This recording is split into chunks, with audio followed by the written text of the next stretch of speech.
Identity at the Center. Welcome to the Identity at the Center podcast. I'm Jeff, and that's Jim. Hey, Jim. Hey, Jeff, how are you? Oh, not so bad. Yourself? Doing great. I guess by the time this episode drops, we will be in Berlin at EIC. Actually, at the moment that it drops, I think we'll be at the Identibeer in EIC. Identibeer, I love, just having those face-to-face, casual conversations with our colleagues from other organizations who do identity. Just a fantastic time. So obviously thinking about that, it's only a couple of weeks, so we'll actually be there. Of course, like I said, when the episode drops, we will be there. Beyond that, I've been thinking about the scatter spider breach, which again, we kind of talked about it earlier today, right? It's something that happened a couple of years ago. And I keep thinking about, like, every time I look at the agenda for EIC or Identiverse, we're talking about agentic AI and protecting wallets and kind of all this cutting edge identity stuff. I think what we tend to forget, or what gets lost in the noise, is this whole idea about usually the hackers login, right? They get the credentials either by, phishing attempts, or they just buy the credentials online through the dark web, and then they use them to log in. A lot of times they socially engineer, like in the case of Scatter Spider, the real popular incident, they socially engineered a help desk person. So it's like, it keeps boiling back to kind of this, I call it like the lowest common denominator.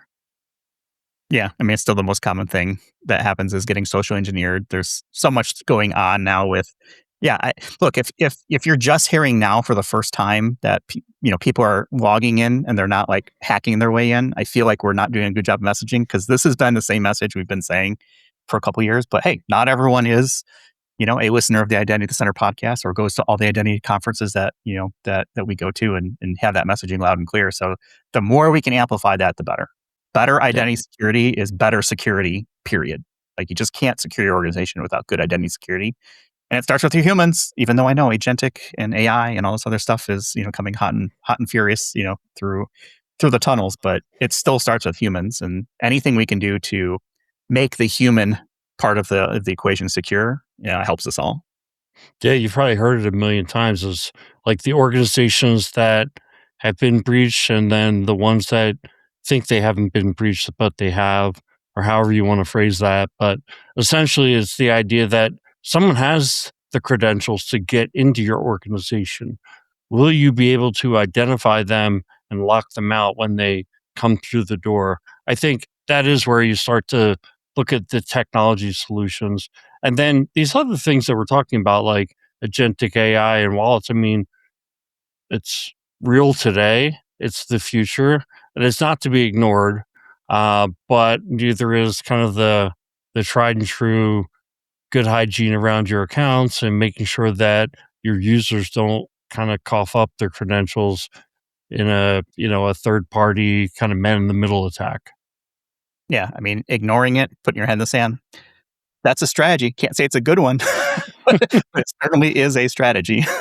It's one you can choose. But kind of talking about, like, these conferences like EIC, Identiverse, and being a part of IDPro, I think the most important part is the conversations and the sharing of knowledge like we do on this podcast. But I don't think you can beat in person. We used to have much more in-person interaction with everybody going to the office.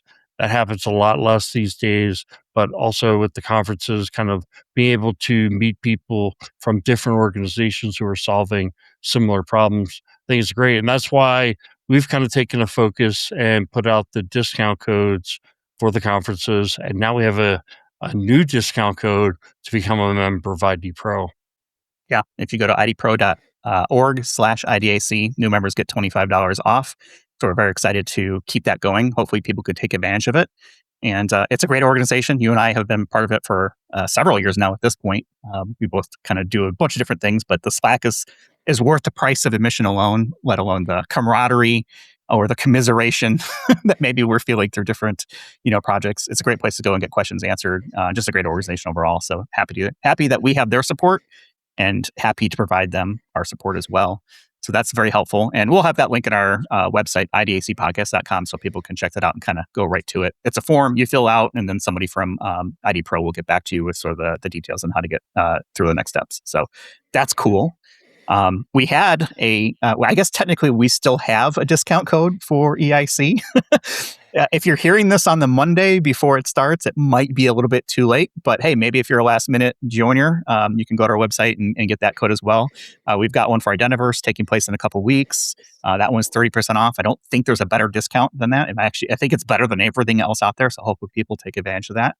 And you and I will be out there as well. So with that out all the way, why don't we get to our guest today? Because I think, Jim, a lot of people think you and I do the podcast full time. That is not the truth. That is our night and weekend job. Our day job is with RSM. We're both identity consultants. We've been doing that for, consulting game for a while now. And that gives us access to a bunch of different people. One of the things that we do at RSM is put out this report called the MMBI, the Middle Market Business Index Report. And we're going to learn more about what that means, what it is, from one of our friends from RSM, who's actually been with us before. His name is Robert Snodgrass. He's a principal at RSM. Welcome back, Robert. Yeah, great to be back. I guess I can say now, long-time listener, second-time caller. Yeah, that's accurate. I was shocked when we were looking. I was like, when was the last time you were on, Robert? And I was like, it was almost 4 years ago, back in 2022. It was episode 158. I think this one will be episode number 423. Wow. When you joined us for the first time, I'm going to guess we were probably doing like maybe a couple thousand kind of listens, here and there. And we are on the verge of cracking 2 million downloads, probably sometime in the next couple of months, which is absolutely nuts. So thank you for coming back. And thank you for being part of the journey, along the way. Yeah, great to be back. Put a little bit of pressure on me with the numbers there, but hopefully I can rise to the occasion with your growing set of listeners. I have no doubt you're one of the best we have at RSM. So that's why we have you here, right? We're going to talk about this report. It's one of the major things that RSM, I think, puts out, throughout the year. So rather than me asking you how you got into information security identity, go back and listen to episode 158 to check out that story. Let's dive into this MMBI report. Who is it for? What is it? What does it cover? Wow, coming at me with 3 questions out of the gate. I thought this is I was going to get a warm-up lap here before we started. What is the MMBI, or the Middle Market Business Index? So I'll start with what we saw as the gap. Why did we go down this path? There's a lot of ink out there that focuses on economic factors and cybersecurity positioning for the Fortune 1000s of the world. What we saw a little over a decade ago is that there was very little that was focused on the middle third of the economy. And we felt that there was a need to really build a composite of the indicators, both from an economic perspective, hiring, and outlook. But we also saw there was a need for special topics, areas that would be of interest for the board. And starting back in 2015, we created a version of that focused on cybersecurity. So what is it? It is a poll that is administered by an independent third party, Harris Polls, that looks at about 1,600 executives across the middle market and asks them important questions about how they're approaching cybersecurity, both from a governance, an investment, and overall delivery perspective. So who is that for, if I'm remembering your third question? It's really aimed at anyone of interest in the middle market. But I think traditionally the types of readers we're seeing are executives, board members, and individuals with leadership or business case responsibility for cybersecurity in that middle market space. So we'll have a link in our show notes for people to download it. It's a free report. It doesn't cost you anything. So hopefully people will check it out. How do you define middle market? Because I think that's probably the first question is like, okay, well, what the heck does middle market mean? Well, it's not entirely free. It costs you your email and your name. We promise not to reach out to you, though, unless you want us to. But we will ask for a little bit of information before you get started there. But the question being, like, what is the middle market?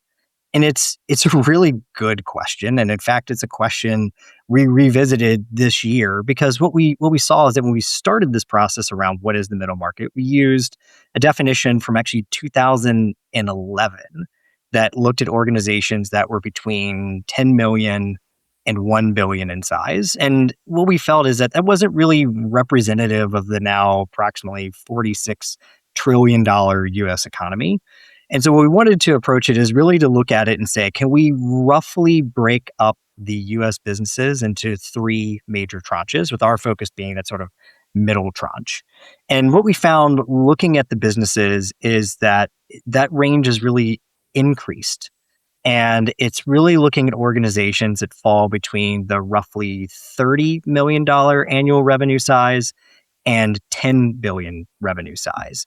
And so if we think about that, like what does that look like? Well, it's a big swath of the economy. It's 125,000 businesses, it's 50 million employees, and it's roughly about 18 trillion of that $46 trillion number I was mentioning for the US economy. But I'd also say there's a bit of a feel to it. It's art and science, I think, as we like to say, which is to say organizations that sit in the middle market or modern middle market, as we're calling it, are those that maybe don't have the same agility that those in the under $30 million market have in terms of their ability to create or maybe remove products from their portfolio or enter into new markets. They have enterprise requirements and enterprise scale, but maybe not at the same size and complexity that we're seeing with those upmarket organizations above $10 billion. You can sometimes be in an awkward position where it's like you're a little bit too big to do some things, a little bit too small to do other things. Is that a fair characterization? Yeah, I think, and a lot of them are going through growing pains. If you look at the size, the number of businesses that fit into that previous middle market bucket, it was about 200,000 businesses. We're now at 125,000 businesses. So these are organizations that have either grown into the space, maybe have collapsed. We saw significant consolidation, particularly in the COVID years in this market. And so there's a lot of growing pains for them because they don't have the same resources perhaps available to them as the Fortune 1000 do, but they have a lot of the same regulatory and cyber responsibilities that those organizations do.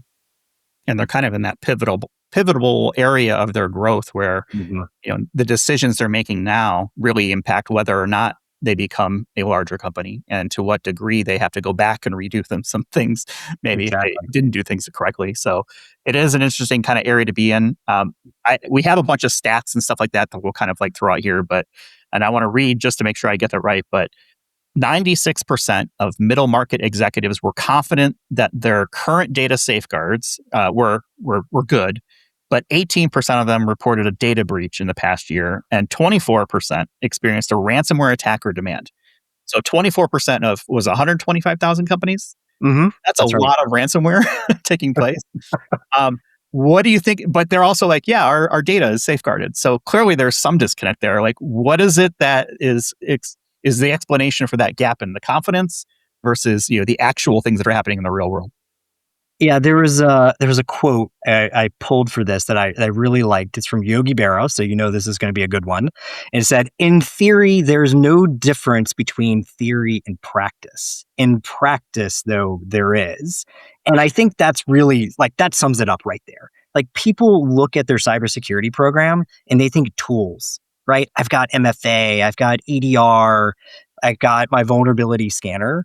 But what it fails to really recognize is that incidents, when they're occurring, require carefully orchestrated decisioning, understanding around roles and responsibilities, integration with third parties.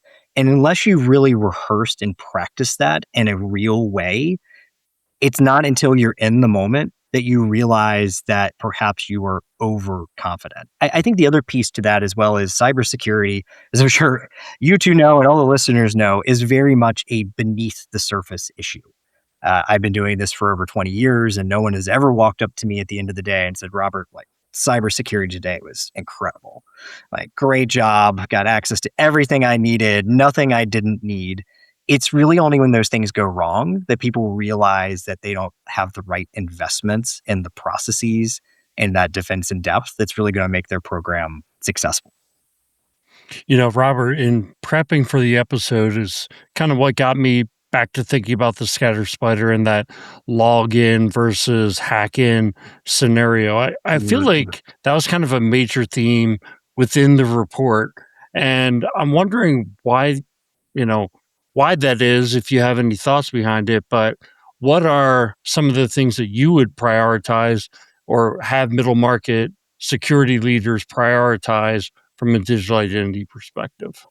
It's a great question, and I'd say I'd boil it down most simply. Why do people log in rather than break in? Because it's the easiest, right? I mean, that's that's a path of least resistance. I mean, look at all the threat reports. The motivation of cyber threat actors is financial, and it is expensive to create 0 days. It is challenging to go after really complex organizations and a lot of the investments that they've made. And so identity is typically the path of least resistance for them. The metaphor I often give is that cyber attacks are not gone in 60 seconds and I'm trying to get the Shelby GT convertible. It's really checking doors and seeing what's unlocked as you're walking down the street. And so as I think about the investments, like where are the dollars heading? Um, I think I'll start glass half full because I think sometimes we tend to be a bit negative when we're talking about the challenges. If we look over the last 3 years, the trend in the data in the middle market has been there actually has been a good amount of investment in identity, both in terms of centralization of identity as well as the application of MFA. And about half of the firms that we surveyed out of the 1,600 executives said they did have this in place. The pieces they didn't have in place that I would recommend they start to think about. Number one is phishing resistant MFA. And I think particularly in the age of AI, these sort of adversary in the middle attacks are really simple to deploy. They require very limited effort. And so looking at FIDO keys, platform passphrases is going to be really important and relatively low cost in terms of application. So $50-$100 a user is very limited, especially when you focus that initially, at least on your privileged user base. I think the other thing that's nice is we're seeing cyber insurance carriers really jump on board with this. And why that's great is I think we all know that it's a lot easier to say, are cyber insurance carriers requiring this or the regulator is requiring this to get those funds than it is to try to build the business case otherwise. I think you mentioned three. So I guess probably the other piece I would jump onto is identity threat detection and response, ITDR. So the tools have come a long way, really just in the last 2 years. And we find that those solutions are picking up attacks a lot earlier in the kill chain than your just traditional EDR. The third piece I would look at is going to be just-in-time privileged access. So looking at those privileged accounts, removing a lot of the standard administrative rights, and looking at tools that are out there to drive things in more of an approved just-in-time manner. Gosh, you said a lot of great things there. I took away or I connected one of the things you said about, um, the kind of seeing where the easy entry points are. I kind of thought back to something we used to say, which was, you don't need to be the fastest, you need to be not the slowest, right? And I Right. also think about You have to outrun the bear. You have to outrun the other guy. exactly, right. And I was also thinking about you know, the way a lot of car thieves work is they don't break windows, they just walk down the street and see which cars have an unlocked door. Mm-hmm. So it's a lot of the basics.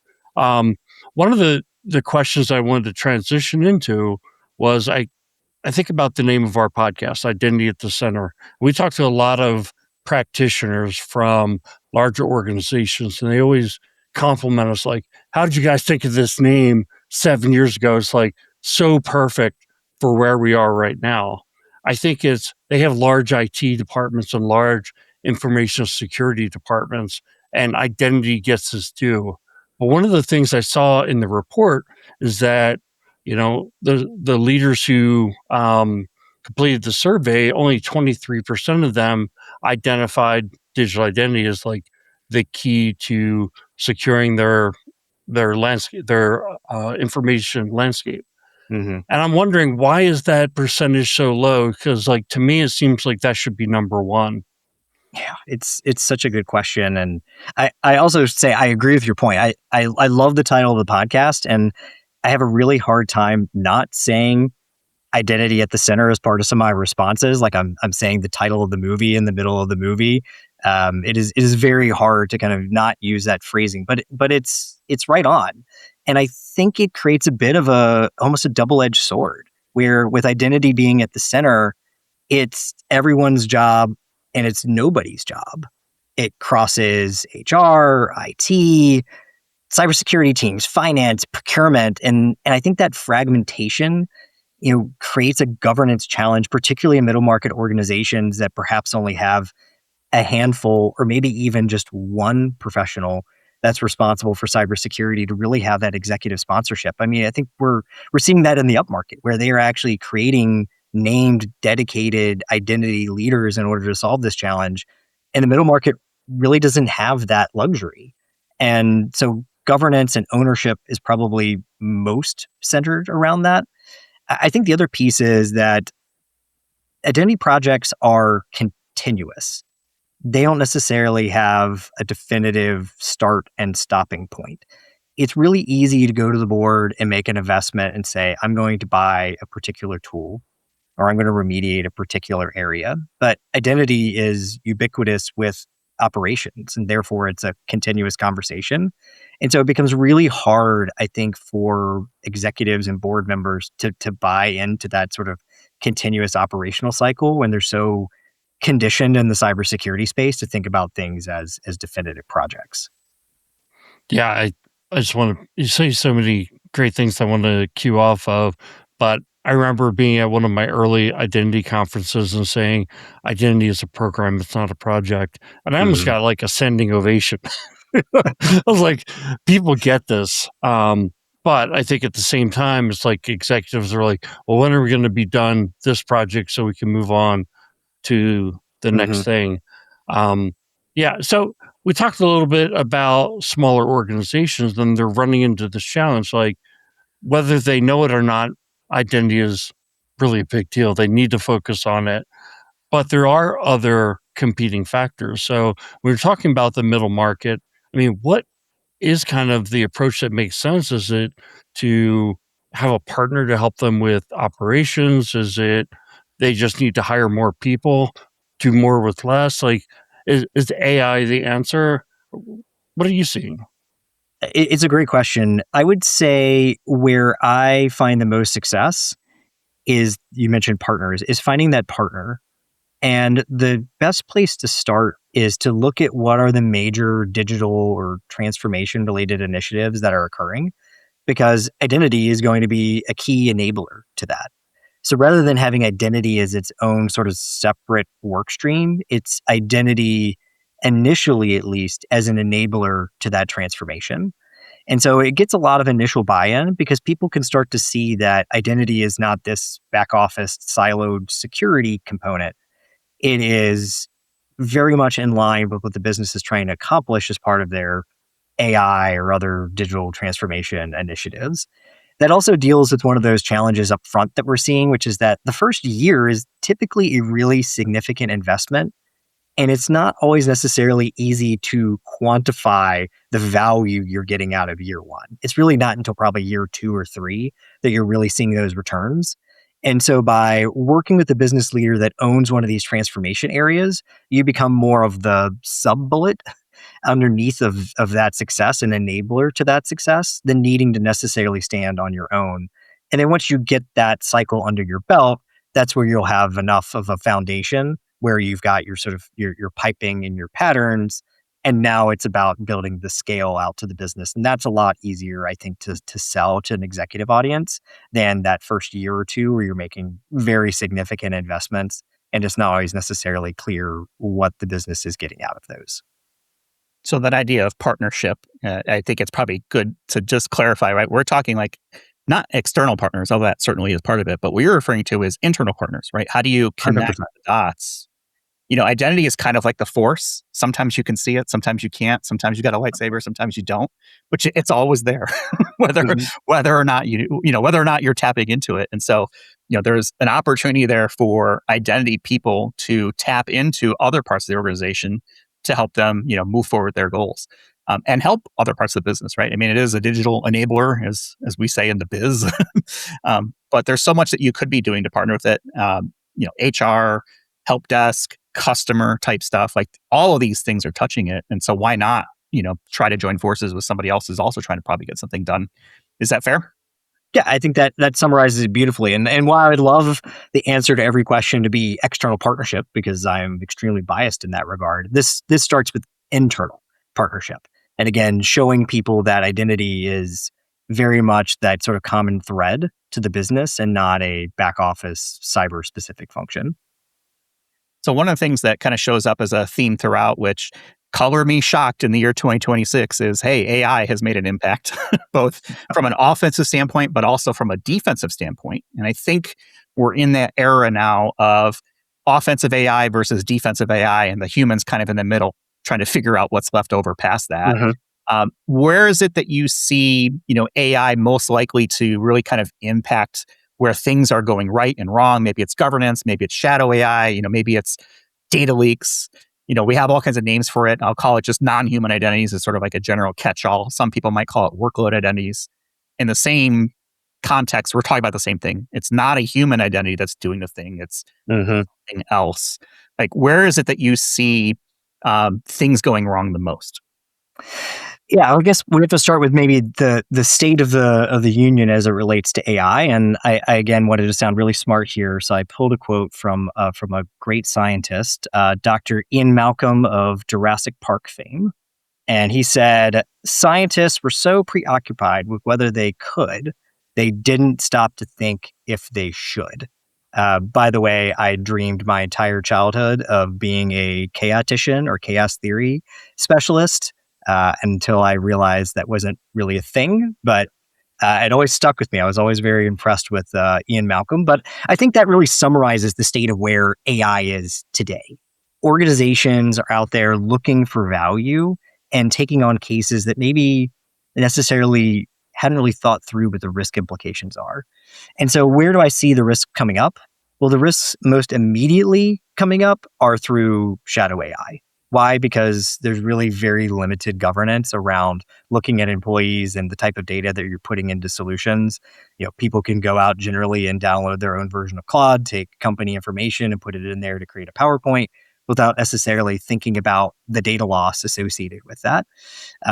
One of my fellows here, Steve Kane, he talked about it as potential instant data loss, right? Data, being exfiltrated and being used to train external models that can then be data represented back to your competitors.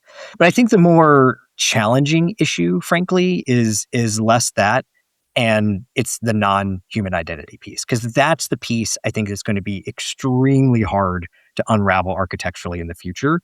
And it reminds me a little bit at a smaller scale of service accounts and the challenges that we had with APIs as those initially launched architecturally. People were giving them unlimited rights.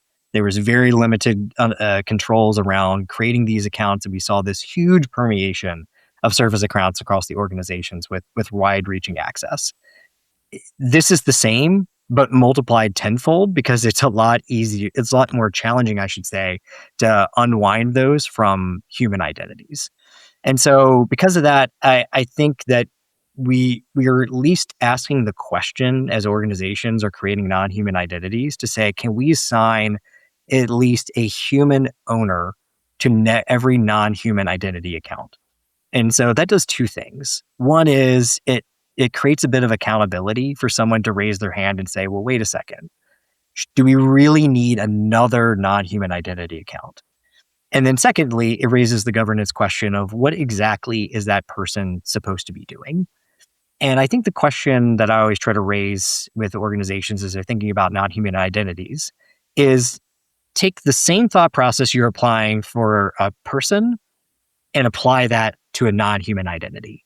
Like, would you allow for a really smart intern to walk in on day one and give them full production access to your customer database? No, of course you wouldn't. So why would you do the same thing with agentic AI non-human identities? It's a great question. People are doing it, though. I'm glad. Absolutely, they're doing it. So a couple of things. One, I'm glad to have the quotes coming. As when you mentioned Jurassic Park quotes, I thought for sure you were going to go, the Jeff Goldblum life finds a way. Of course. So I'll throw that one out there because life is finding a way. They are finding their way into other AIs, whether it's a human doing it, whether it's at some point non-humans, right? AIs and things like that are going to start to find their way around things. You started to talk there about really how do you govern those digital workers, right? And I think that's where we're at now. We're seeing big bets in the market, some from very large players that are now trying to come up with a way to say, okay, not only is your business comprised of humans, but also non-humans. And so you're seeing some very large organizations say, okay, we need to treat our digital workers more like a human than maybe traditionally where they were more of a service account and it was a very predictable behavior. Mm-hmm. Now AI, and especially in the generative world, can think, I'll put in quotation marks, I'm not sure if we call it that or not, process maybe, the different avenues, and their behavior is much closer to a human identity than it is to a service account. I'm curious, does that resonate with what you were hearing and seeing throughout this report and in your travels? Yeah, I think it's a huge question mark. And I think even with some of the initial information we're seeing on solutions like Mythos and some of the concerns that around these autonomous penetration testing tools, it's really hard to make the determination as we're looking at the logs and the behavior of a security solution that's attempting to play defense and help you secure the environment, and what a threat actor actually may be doing in the environment. I think the same thing applies with these agents as well. And to really understand this, we have to think about the scale of it, right? CyberArk said that your non-human identities to human identities is now 45-1. Can you imagine walking into your executive audience and all the investments you made in identity and say, hey, we've had a great year. I've covered 2% of our user population with all of our investments, right? They'd throw you out of the room, right? So the same thing has to apply as we think about non-human identities. But the way that it's approached is going to be really different. And we have to think about that architecturally now as these solutions get stood up. Because as I was mentioning before, it's going to be extremely hard to unwind these changes later. You bring up a good point there. And I think this is not a problem. This is not a new problem. When we talk about agentic and AI, right, these types of accounts have existed for a long time. They've been known as service accounts, as APIs. Before that, there was probably a master punch card that people would type punch into the machine to do stuff. So this is not a new problem. The new spin on it, though, is speed with which these things are developing, the scale. And when you combine both of those, that's where you end up in a scenario where it is 45-1. Pretty soon, it's probably going to be 100-1. I'm sure there's reports all over the place that are kind of having different numbers, but they all are basically saying the same thing. It's that non-human identities are vastly going to outnumber human identities. Yeah, and I think that you touched on this, but the automation behind that, because when you're hiring someone, there's an interview process, there's HR onboarding, and there's this really long lead time to bring folks into the organization. Non-human identities are being spun up and taken down all the time. And so the need to do that in an automated way, the need to establish guardrails and to actually validate those guardrails, the identity federation, the sign certificates, the secret rotation, like that has to work at machine speed, not human speed to be successful. I think there's such a balancing act here because if you lock things down too much, then you're not going to get the benefits that AI can bring you, right? Mhm. So you have to find that right level where you don't say, "Hey, everybody has full access," and that puts your organization at tremendous risk. But you can't also say, "Hey, we don't trust our employees at all, and they can't use these AI tools, and we're just going to put our head in the sand." Yeah, I think that's 100% right. It is a balancing act, and well before I was a cybersecurity consultant, I worked at the Target Distribution Center, and I was fascinated by the orchestration that it takes to move product at that kind of retail speed.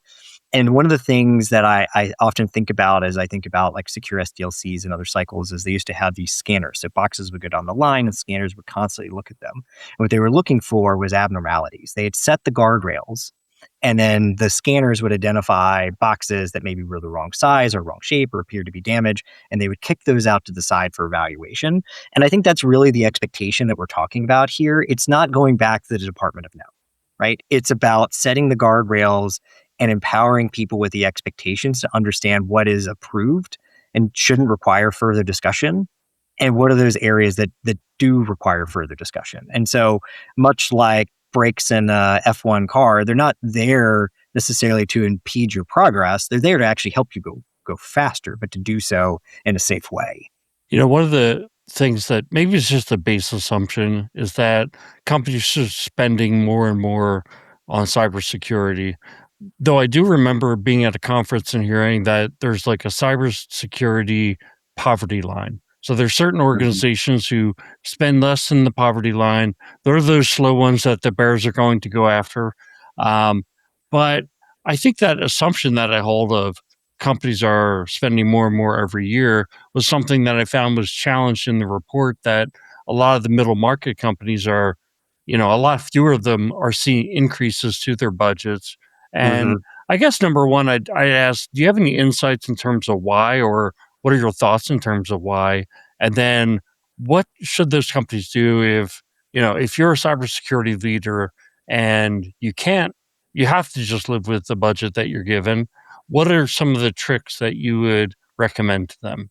I agree with the sentiment of the report. I would say in the middle market, we are generally seeing that cybersecurity spend is flat or down. The why behind that to me is economic in nature. And I would say it really boils down to the fact that the cost of capital is higher in the last 18 months than it's been in the preceding 5 years before it. So when you could get a loan at 3%, that is a lot easier pitch than one at 6.5. And so because of that, people are looking at the investments they're making with their capital in a much different way. And so some of the things that we're seeing are really interesting. So part of it is organizations are then looking at the return on their capital and saying, how can I look at IT and how can I look at cybersecurity as a revenue driver? So organizations that were maybe traditional manufacturing and made investments in IT from more of a back office perspective are now asking those same teams to be part of digital product creation. How can I layer digital insights, reporting, metrics as part of my traditionally physical products? So that's one way we're seeing organizations kind of change the dynamic to create more investments in IT, but in a way that's more top line oriented than thinking about cyber and thinking about IT as purely a cost perspective. But the other piece of it is, really frankly triaging the way we think about cybersecurity. I 100% agree with the adage of defense in depth. We cannot have single points of failure. But what it's created, I think, is confusion in the marketplace on which are the controls that add the most value in terms of actually disrupting the kill chain. And so the first filter is going to be to really look hard at the investments you're making and saying, does this really drive to sort of the key areas that I'm going to actually stop cyber attacks? Policy, procedures, committees are important, but a piece of paper has never stopped a cyber event.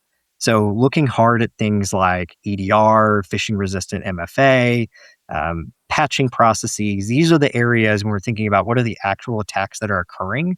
Well, they're focusing on things like credential stuffing and vulnerability exploits as the way to drive against those. So, that has to be the first lens that you're looking at this through.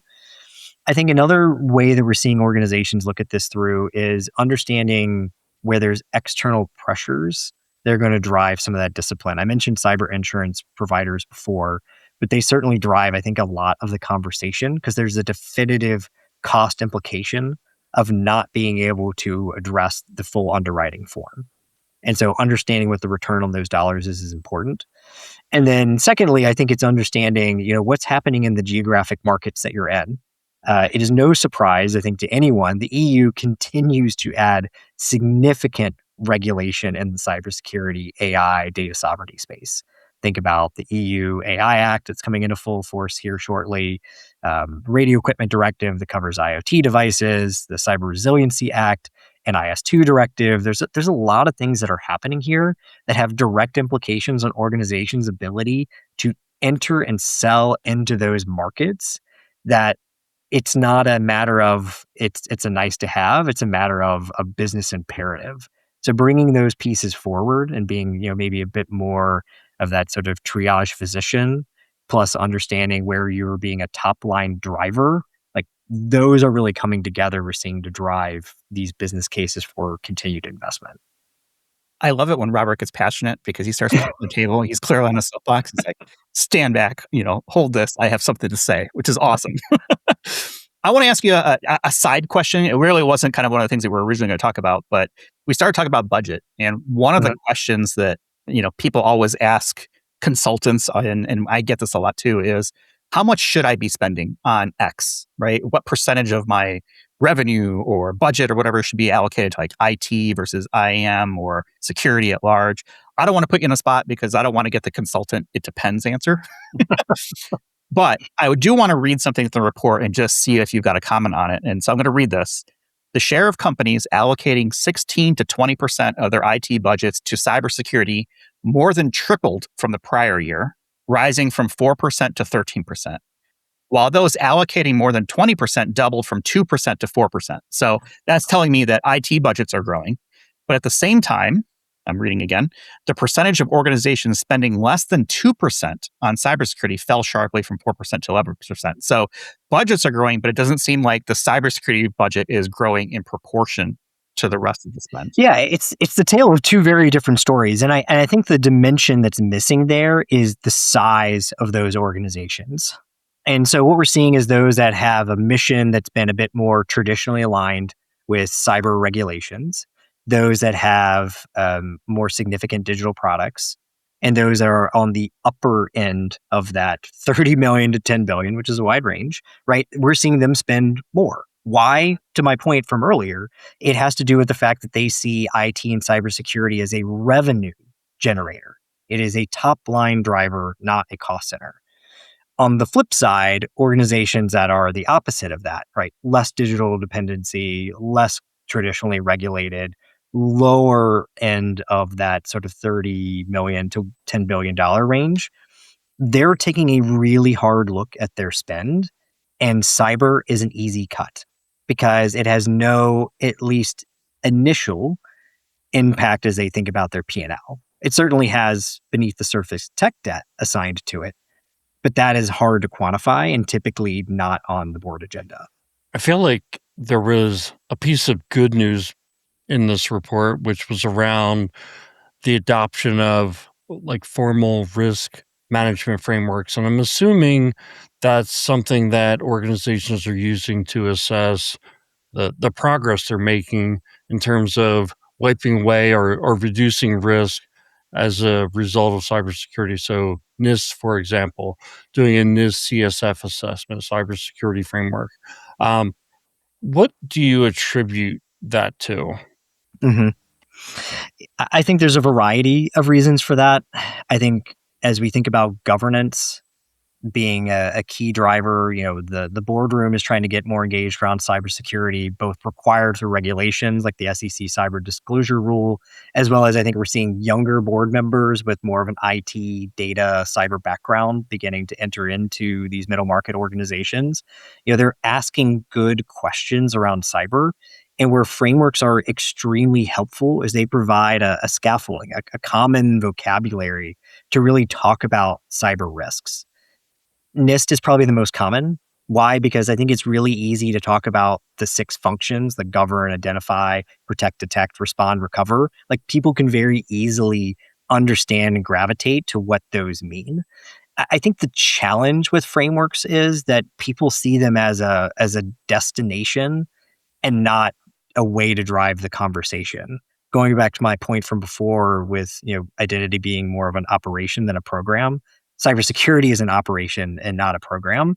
And so the challenge with these frameworks is it can often be seen as, well, I want to hit this number, I want to get this grade, and that means I'm good from a benchmarking perspective. I don't think that's the right way to apply it, but where I think it is extremely helpful is that it helps people to really take very technical topics, translate them into more outcomes that they're trying to achieve, and then set a qualitative threshold to really gauge that progress. Again, it's a beneath the surface issue that's sometimes challenging to quantify. So having a score to say I moved from a 2 to a 2.2 for govern is easy for people to understand and reflect and see where that value is coming from these often big cyber investments. I think it's also helpful too when you use frameworks is you're getting a little bit away from subjectivity and moving to something that's a little more, math based, for lack of a Mhm. better term, Right. a little more objective. Doesn't mean that you remove all the subjectivity from it because there are obviously various shades of gray. And, I can make any answer be a yes if I think hard enough that I'm doing something. It also helps too that, recently like NIST has gone through some updates. So there are some newer, more modern things that are in NIST. And it takes a while for these frameworks to get updated. So I think, we're in a cycle now. It's like, okay, NIST is somewhat fresh in certain areas. Let's maybe take a look at those areas that have kind of caught up maybe with where the reality of the world is, Mhm. to those kinds of programs. Yeah, 100%. I mean, I think you look at the changes in 2.0, the focus on third party risk, what that means for organizations, the creation of the govern function, focus on metrics and continuous improvement. I think that's all reflective of the community coming back to them and saying, like, here's where we're seeing the challenges in the organizations. But you're right. I mean, is it comprehensive in terms of talking about cloud specific risks or generative AI risks? It's not. And I always look at these as a starting point, but not necessarily going to tell the full story. So let's wrap up talking about incident response because no matter what happens, I feel like this is an old saying in IT security is, there's two types of companies, those that have been breached and those that don't know it yet. Mhm. So, I feel like it's a matter of time when some organization is going to have to deal with something, that has happened. There's a lot of talk around, testing and running through your, DR plans, right? And all that stuff. And I'm a big fan of testing things before they're a problem, even if it's just, a tabletop or a walkthrough of, okay, well, what happens if something happens, right? You don't want to be figuring that out at the same time you're going through an incident. So, Mhm. what are some of the findings that you saw or tips you've got there for the people listening and say, okay, yeah, we know something's going to happen. How can we best be prepared for that? Yeah, I think when you think about incident response plans, the vast majority are form over substance, in my experience. And the way I always try to equate it from a metaphor perspective is think about your 2 minute drill as a quarterback. Like if you don't have those plays called, if people don't know their role and you're trying to explain it to them in the moment, you're going to run out of time. And I worked with an organization and we identified relatively early on that there was an active ransomware event. And we were trying to make a decision on who had the authority to actually turn off the originating web application server, which was responsible for hosting the primary customer facing website. We spent about 2 hours having that conversation, at which point the decision was made for us because the environment suffered almost a complete ransomware event. So having that predefined set of decision authority and rights is probably first and foremost. People have to know their role, people have to know the decisions they can make, and they have to, going back to our point before, be thinking at machine speed and not typical bureaucracy. Another element to that is this is not most people's day job, but it is some people's day job. And so having firms on call that specialize in this, that can advise you in the moment, and having a pre-built retainer that you've worked with procurement to go through is extremely important. You're not going to be able to put this out to RFP in the moment. You've got to be ready to respond again at that machine speed. Think less than 24 hours, not 24 weeks. A couple other things that I often run into with these plans is they make a lot of assumptions around what people know around the asset inventory. Like what's important, what's not, what can talk to what and what's not. And I think the first question I must always run into in these incidents is what does this mean? Right? How bad is it? It's like, well, I don't know what the asset does. I don't know what the asset has. I don't know what the asset can talk to. And so being able to answer that question without having to call 10 people is going to be really important. And then the last piece I'll mention is, most frameworks, and NIST is one, CIS is others, have tabletops in there. And I think most organizations perform tabletops. My experience is that they're way too easy. They're a mechanism to get people in the room. Everyone pats themselves on the back at the end and go, oh, that was a really nice exercise. If you're not at least somewhat emotionally upset by the end of the tabletop exercise after you've done one or two of these, you didn't do it right. Because the reality of real incidents is every decision you make is imperfect, at least based on imperfect information, and requires real trade offs. So, going back to my example from before, I can choose operational shutdown and save the network. But at the flip side, I lose customer trust, I lose revenue. If you're not having those kinds of questions, you're not running a real tabletop. And so challenging yourself to ask really good injects, so questions, evolving situations is really important, I think, to improve these kinds of tabletop exercises. And those have to be safe places to ask the what if questions, right? You can't go in and just say, okay, well, why are you trying to poke a hole in this and make this not work? That's the whole point of doing those It is the whole things. point. Find those things. You should be rewarding that behavior. This idea of having a retainer, I think, is really important because I think a lot of people, they see retainer and they think, oh my gosh, that's very expensive. And in my experience, it's not. Sometimes it's even like a $0 retainer. It's just you have that contract, that paperwork already in place before the problem is. Can you imagine if your house was on fire and you're like, oh, hold on, I got to fill out an RFP and I got to send this out to 6 different fire departments and see which one's going to provide me the best deal to put out the fire. Like that's kind of like the same thing you're doing if you don't have something in place already. So I think that's great, advice to take a look at who you've got on call because chances are you will need help and you do not want to be searching the phone book for, AA incident response company. And your mileage may vary with how good they are. Yeah, with that Satter Spider story, I was, rehashing all the details today. And one of the companies that was affected by it, I'm not going to get into it, even though it's all on Wikipedia, is they paid 50% of what the hackers originally asked for in crypto, right? So give us 30 million, they wound up paying 15 million. So they had a negotiator on whether or not you felt like they got a good deal. They paid less than half or exactly half what was originally demanded. So I'm not saying they got a bargain, but And you definitely want to say, well, it paid for itself. Like that's not the way to look at it. But having experts in your corner ready to go when something happens, it just saves time, and that's of the essence when you're in that scenario. So it's a great report, Robert. Congratulations to you and us and everyone else at RSM for putting this out. Looking forward to getting it in the hands of people. Again, we'll have a link in our show notes for people to be able to check it out. I said it was free. Yes, there will be an email involved, but we promise not to bug people unless you ask to bug them. You won't start getting the text like, hey, this is Rob. What are you doing tonight? I'm curious what vendors are talking to over there. Like, nothing. What are you up to? Let's do something. All right. Well, you know what? We ended on a lighter note today. And, Jim, you kind of seeded the idea here that later this week, May 22nd, into what's known as Bitcoin Pizza Day. And for people who aren't familiar, this is the day that happened I'm going to read it here, May 22nd, 2010. A programmer, I won't put his name out there, used 10,000 Bitcoin, which was about $41 at the time, for 2 Papa John's pizzas. It was, the first kind of usage really of Bitcoin, and I guess in the kind of a commercial sense. Obviously, here we are, 16 years later, and it's like, are you nuts? You spent 10,000 Bitcoin on a pizza, and you can say what you want, whether Papa John's quality, whatever it may be, right? It's fine. I don't discriminate. I'll eat any pizza put in front of me. But 10,000 Bitcoins. Today, that's about $1 billion worth of pizza. Yeah. Yeah, it's $800 million worth of pizza. I mean, in the guy's defense, he got 2 pizzas.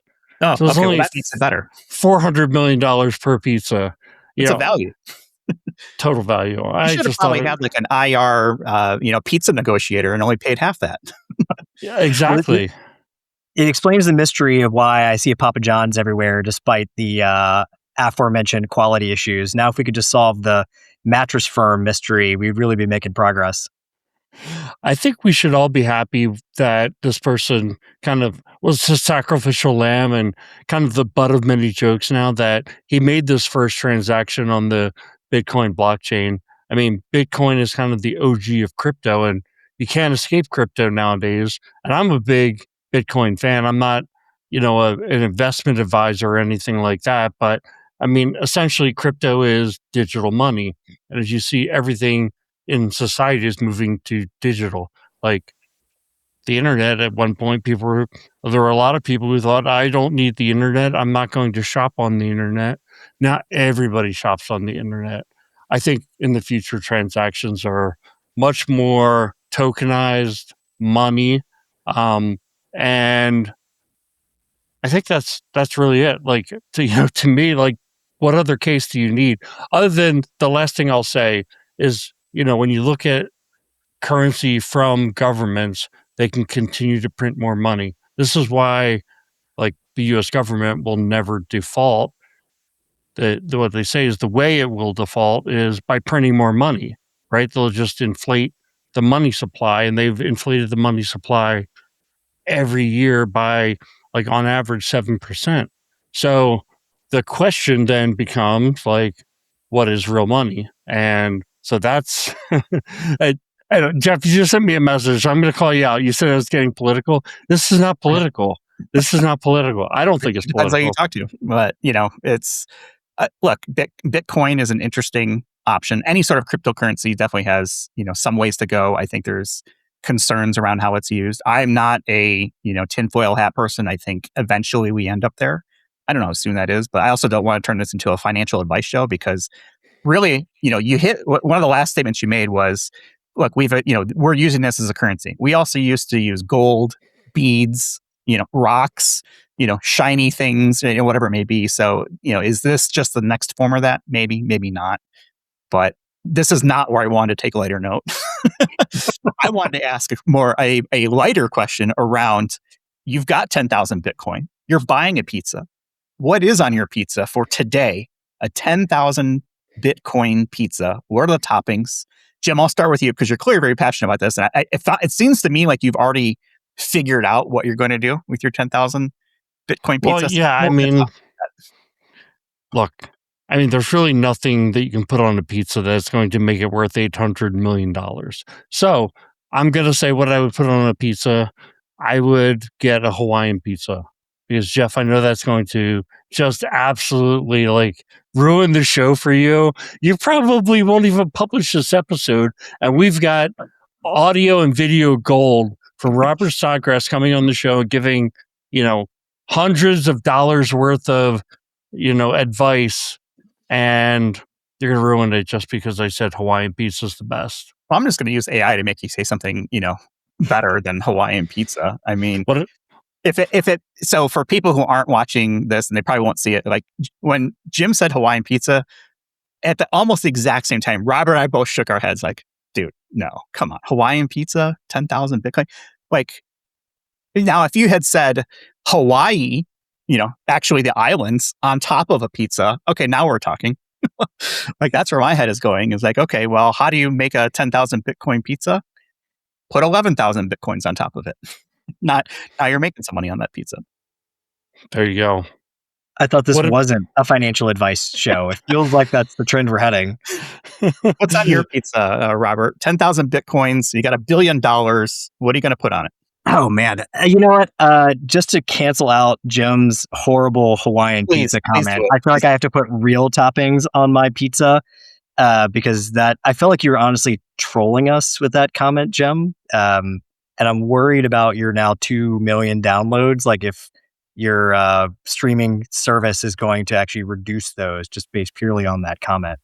I love pizza. And so I would say I would first start by adding the home of pizza, which is Italy, which is just one of the most fantastic countries to travel to for the most amazing, I would say, Neapolitan pizza. So heading out to Napoli, in my great Italian accent there. You can hopefully change that out with AI.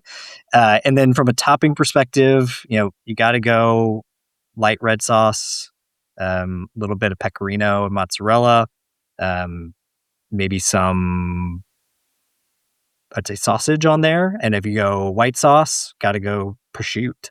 So you're kind of where I was thinking. I was thinking, the ultimate meat lovers pizza, like, prime Wagyu, prime aged something or other, whatever it may be, like all of the finest, I'm not sure what the best bacon is, maybe some pancetta, right? Maybe all of it. Maybe each individual slice of the pizza is a different theme or style along the lines of, so I can get more toppings on there without, what I don't want to do is blow away the taste profile and be like, well, this is just meat, right? And you can't taste the differences. So maybe that is the key, is each individual slice has its own sort of, mix. And as a former Chicagoan, I'm still a Chicagoan, right? I'm thinking deep dish, maybe thin, and maybe my pizza has a bunch of different, layers when it comes to, how much dough is on there. But I'm definitely a light red sauce person. I'm not much heavy on the sauce. Give me more of the cheese and the meat and all the other unhealthy things instead. Well, Robert did get me. I was trolling you guys, even though I'm not against a little pineapple on a pizza for a treat.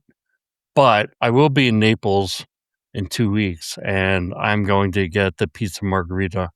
Like, I'm just going to eat that for every meal. I don't see any faults at all in that strategy, Robert. I mean, as the two consultants here advising Jim on his pizza eating, I see nothing but 5 out of 5, from a CMMI scale, from an assessment standpoint. What about you? Yeah, 100%. I would also say shout out to Chicago Tavern style pizza, which is definitely the ultimate Chicago pizza rather than deep dish. Yeah. Well, now we're getting political. We're talking about different styles of pizza. The New York crowd's going to be shouting here, pretty soon it's going to be, Italy and Detroit. Look, we don't discriminate. We like all the pizzas. We like all the currencies. Let's all just be friends. Let's go ahead and wrap it up for this week. Robert, it's always a pleasure to have you on. Let's not wait 4 years for the next visit. This report is excellent. It will be linked in our show notes. I'm sure you'll see it on LinkedIn as well, so people can check it out. We'll go ahead and leave it there for this week. I'll put a link in connection information for you, Robert, so people can reach out, with their thoughts, or maybe, their 10,000 Bitcoin pizza toppings, put that in wherever you want to put it, YouTube comments, LinkedIn, or whatever it may be. Find us on the web, idcpodcast.com. Happy EIC week, and we'll see folks in Identiverse in a few weeks as well. So thanks everyone for watching and or listening, and we'll talk with you all in the next one. You've been listening to Identity at the Center. We hope you've enjoyed the show. Make sure to like, rate, and review. And we'll be back soon. But in the meantime, hit the website at identityatthecenter.com. See you next time on Identity at the Center.